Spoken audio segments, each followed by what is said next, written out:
Good morning, children. Today we are going to learn lesson 30. Lesson 30 টা আজকে আমরা পড়ব। তাহলে কি দিয়েছে দেখো।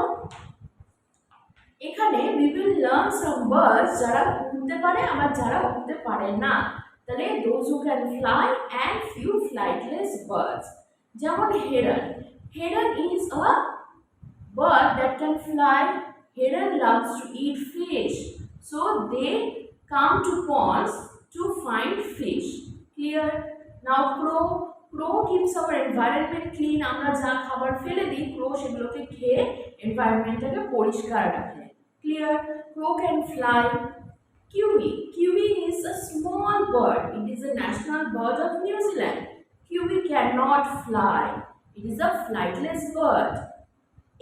Emu চেহারাটা দেখো অনেক বড়, so it cannot fly. It is a flightless bird. Emu can run. Okay. Eagle can fly very high. অনেক উঁচু থেকে প্রেটাকে দেখতে পায়। প্রে মানে শিকারকেও দেখতে পায়।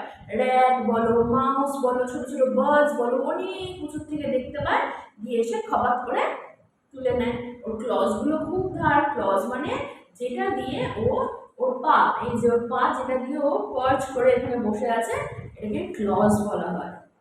নেক্সট পেঙ্গুইনের চেহারাটা দেখো ভীষণ মোটা সোটা, তাই ওরা উঠতে পারে না। They are flightless bird.